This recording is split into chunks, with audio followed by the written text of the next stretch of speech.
Hai, saya Rafika dan pada kesempatan kali ini kita akan membahas sedikit tentang tetanus. Tetanus secara bahasa artinya menjadi kaku, ya, menjadi rigid. Nah, ini adalah terminologi untuk penyakit yang disebabkan oleh Clostridium tetani. Clostridium tetani sendiri dia adalah bakteri yang bersifat anaerob obligat. Artinya, Clostridium tetani ini tidak suka dengan oksigen atau oksigen ini adalah toksik bagi dia. Ya, Clostridium tetani secara alami dia dapat ditemukan di tanah yang dalam yang tidak terpapar oleh oksigen, tidak terpapar oleh udara segar. Ketika dia terpapar oleh udara segar ya ke permukaan tanah, maka dia akan berubah menjadi spora. Nah, spora ini dia akan tertidur dan dapat bertahan lama di lingkungan yang sangat ekstrim.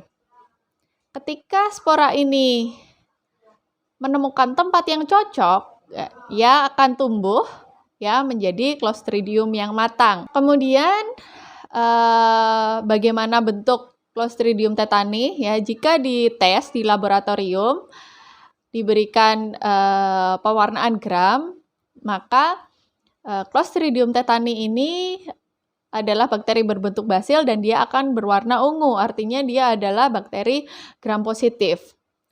Clostridium tetani terkenal dengan toksin yang dinamakan dengan tetanospasmin. Nah, tetanospasmin dia merusak sistem neuromuskular pada manusia, bisa jadi hewan, ya mamalia pada umumnya. Oke, jadi bagaimana kerja dari tetanospasmin? Oke, jadi ketika tetanospasmin atau Clostridium tetani ini masuk, dia akan rilis tetanospasmin dan dia akan mencapai sel yang dinamakan dengan sel Renshaw.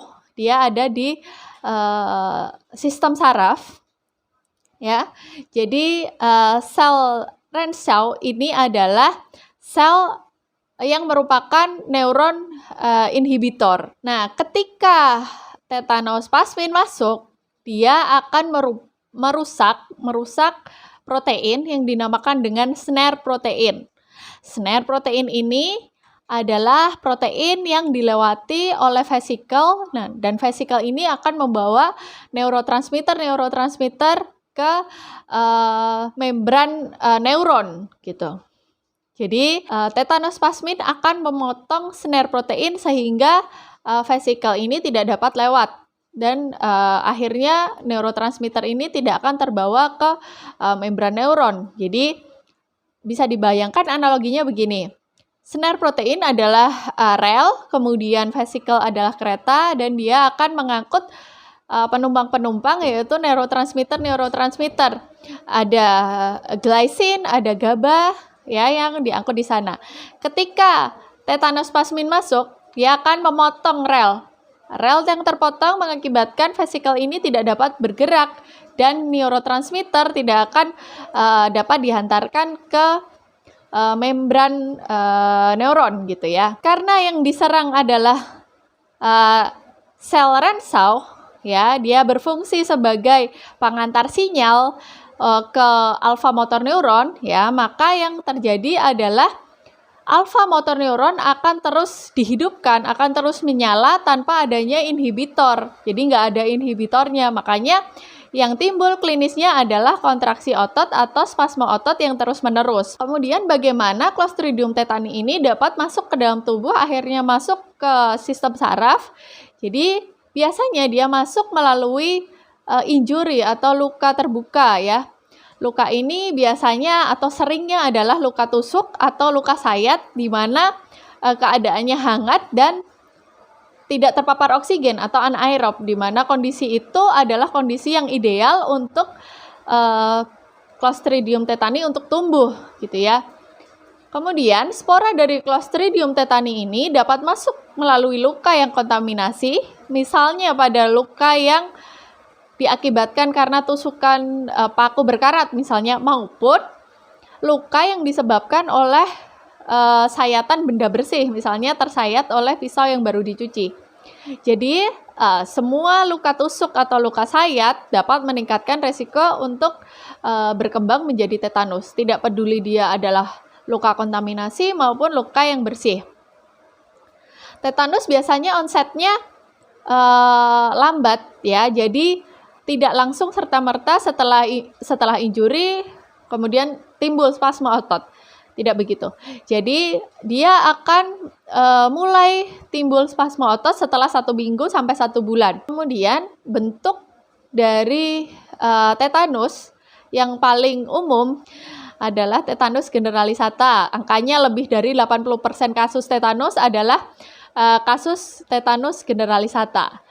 Spasme otot dimulai dari otot wajah, ya, ditandai dengan lockjaw atau terkuncinya rahang karena ada spasme otot di rahang bawah. Kemudian selanjutnya spasme akan menyebar ke seluruh tubuh. Karakteristik spasme ototnya dia berlangsung tiba-tiba, kemudian sangat kuat, sangat menyakitkan dan berlangsung lama. Ya, karena saking kuatnya spasme otot, ya, kontraksinya sangat kuat. Ini dapat menimbulkan robekan pada otot, bahkan dapat terjadi fraktur. Kemudian ada 3 trias tetanus atau tetanus triad. Yang pertama adalah trismus atau lockjaw, jadi rahangnya terkunci karena spasme otot rahang bawah. Yang kedua adalah risus sardinokus. Ya, risus sardinokus ini adalah ekspresi yang terjadi karena otot-otot wajah keseluruhannya dia mengalami kontraksi atau spasme. Jadi akan muncul wajah yang seperti ini. Ya. Yang ketiga adalah opistotonus. Itu klinisnya tampak punggung melengkung dengan tumpuan pada tumit dan kepala belakang. Jadi pasiennya akan seperti kayang tapi dengan tumpuan tumit dan bagian kepala belakang. Kemudian untuk tanda dan gejalanya, ya, karena tetanus ini dia hanya menyerang otot skeletal, maka fungsi dari otot polos dan otot jantungnya masih normal-normal saja. Kemudian ada overaktivitas dari sistem saraf simpatis. Nah, overaktivitas dari sistem saraf simpatis ini mengakibatkan hipersaliva, kemudian gangguan menelan. Karena dia hipersaliva dan gangguan menelan, maka dia yang ditemukan adalah salivanya akan keluar ya dari mulut. Kemudian ada berkeringat yang banyak, gangguan pernafasan. Kemudian ada BAK, BAB-nya irreguler. Kemudian bentuk tetanus yang lain selain ada tetanus generalisata, ada juga tetanus lokal. Nah, tetanus lokal ini spasme ototnya hanya terjadi di sekitar luka, jadi sekitar injuri saja. Dan dia akan berangsur-angsur menghilang dengan angka kematian kurang dari 1%. Dan yang paling jarang terjadi adalah tetanus sefalik. Nah, tetanus sefalik ini adalah spasme ototnya hanya terbatas pada otot-otot yang dipersarafi oleh 12 nervus kranial. Jadi hanya terbatas di 12 nervus kranial atau saraf kranial. Biasanya disebabkan karena ada 1 head injury sampai fraktur tengkorak. Kemudian ada injury pada mata. Kemudian infeksi telinga tengah atau bahkan kasus yang sangat jarang terjadi itu adalah karena ekstraksi gigi.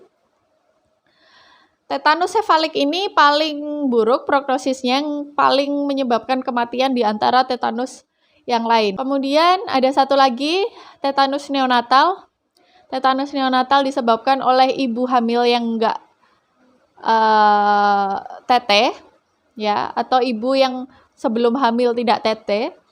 Kemudian yang kedua karena pemotongan tali pusat dengan instrumen yang non steril.